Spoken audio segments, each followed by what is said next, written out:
नमस्ते। आज हम करेंगे श्वसन प्रक्रिया का अभ्यास। श्वसन प्रक्रिया 4 प्रकार की होती हैं, उनमें से एक प्रक्रिया का मैं अभ्यास कराऊंगा। उसको अच्छी तरह से मैं बताऊंगा आप लोगों के सामने। आप भी अच्छी तरह से ध्यान से इन बातों को सुनना है और अपने जीवन में श्वसन की प्रक्रिया को लागू करना है और उसी के अकॉर्डिंग, उसी के अनुसार श्वास लेने की प्रक्रिया शुरू करनी है अपने जीवन में। अगर इस श्वास की प्रक्रिया को आप, जो आज मैं बताने वाला हूँ, अपने जीवन में, दिनचर्या में शामिल करेंगे, आप इसको सोते समय भी कर सकते हैं, बैठे हैं तब भी कर सकते हैं, लेट जाते हैं तब भी कर सकते हैं। किसी भी आसन में आप बैठ करके इस श्वसन प्रक्रिया को सहजता के साथ कर सकते हैं। खाना खाने के बाद भी कर सकते हैं और खाना खाने से पहले भी कर सकते हैं। बहुत सी आसान सी सरल सी विधि है। अगर ये श्वसन प्रक्रिया हमारे जीवन में सहजता के साथ शामिल हो जाए, यानी इसी तरह से अगर हम सांस लेंगे जो आज मैं बताने वाला हूँ, बहुत से रोग आपको नहीं होंगे। अगर आपके शरीर में रोग हैं तो वो भी धीरे धीरे करके ठीक हो जाएंगे। इस श्वसन प्रक्रिया का अभ्यास शुरू करने से पहले मुख्य तौर पर इसके लाभ मैं बताऊंगा, जैसे चिंता, फिक्र, टेंशन, एंजाइटी। बहुत से लोग चिंता के कारण, गम फिक्र के कारण उनकी पागल जैसी स्थिति हो जाती है।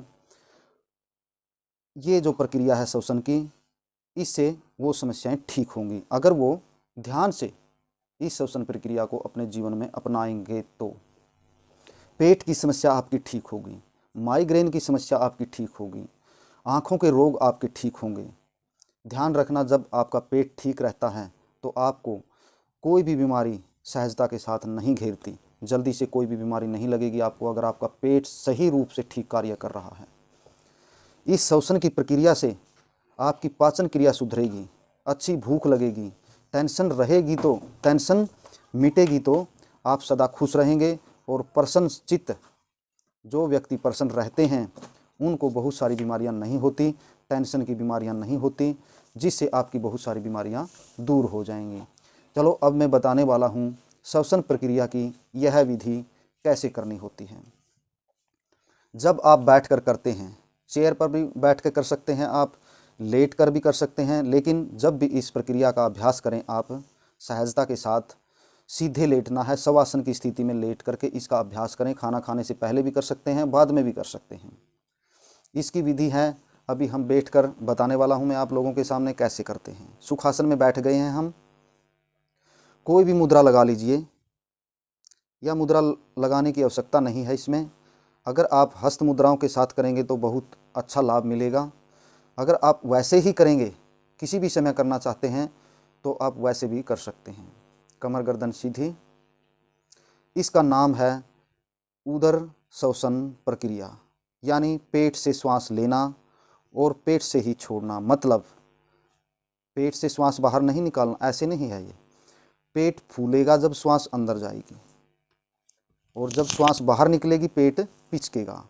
आपकी छाती, कंधे ये एक जगह पर स्थिर रहेंगे, यानी इनकी हलचल नहीं होगी, बाकी शरीर स्थिर रहेगा। पेट की हलचल इसमें रहेगी, यानी जब श्वास अंदर जाएगी पेट फूलेगा, श्वास बाहर जाएगी पेट पिचकेगा। श्वास को धीरे धीरे लेना है और धीरे धीरे श्वास को बाहर निकालना है। चलो मैं बैठ करके कर रहा हूँ, आप लेट कर भी कर सकते हैं, लेकिन लेटना सीधा है। मूंधे होकर लेट जाते हैं पेट के बल, या टेढ़े लेट जाते हैं, वैसे तो कभी भी ले सकते हैं इसको, लेकिन पूर्ण लाभ लेने के लिए या बैठ कर करें, या सीधे लेट कर करें, या चेयर पर बैठ कर करें, या दीवार का सहारा लेकर के आप कर सकते हैं इसका अभ्यास। चलो शुरू करते हैं।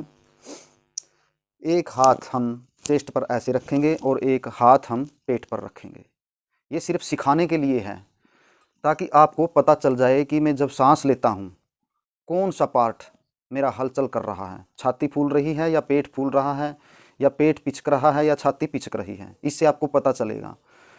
बहुत सारे लोग हैं, ज़्यादातर लोग ऐसे ही श्वास लेते हैं, जब श्वास अंदर जाती है पेट पिचकता है, छाती फूलती है। श्वास बाहर निकलती है तब छाती पिचक जाती है, यानी पेट फूल जाता है और छाती पिचक जाती है, यानी उल्टा कर रहे हैं हम। बच्चे कभी भी, जैसे नया बच्चा जन्म लेता है या छोटे छोटे बच्चे होते हैं, जब सोता है उसके पेट को देखना आप, उसका पेट ऊपर नीचे होगा, छाती नहीं। यह श्वास की प्रक्रिया उसी तरह से लेनी है जिस तरह से बच्चा लेता है।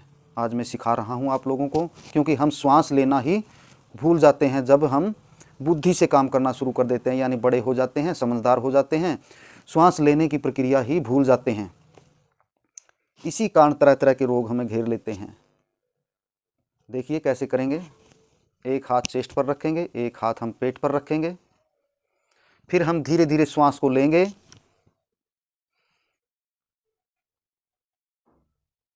फिर बाहर निकालेंगे,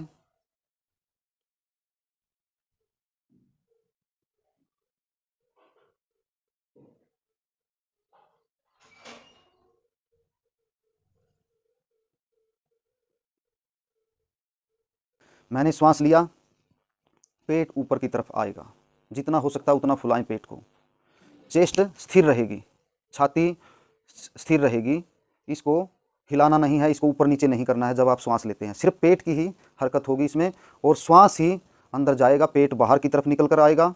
श्वास जब आप धीरे धीरे बाहर निकालेंगे, धीरे धीरे पेट नीचे जाएगा। ये बहुत बढ़िया लाभ देने वाली क्रिया है, इसीलिए मैंने लाभ के साथ अच्छे तरीके से आपको बताया है। ऐसा मत सोचें कि बहुत समय लगा दिया छोटी सी क्रिया बताने में, इसके लाभ बहुत हैं, इसीलिए ज़्यादा टाइम लगा करके अच्छी तरह से आपको समझाया है। इसी प्रक्रिया को आप जीवन में लागू करिए, आपके रोग धीरे धीरे ठीक होना शुरू हो जाएंगे। दवाई के साथ आप इसका भी प्रयोग करके देखें, आपकी दवाई छूट जाएगी अगर आप इसका जीवन में डेली अभ्यास करेंगे तो। कम से कम 1 घंटा इसका अभ्यास करें, फिर आपको आदत पड़ जाएगी इसी तरह की श्वास लेने की। धन्यवाद। चैनल को सब्सक्राइब करें, लाइक करें और शेयर करें।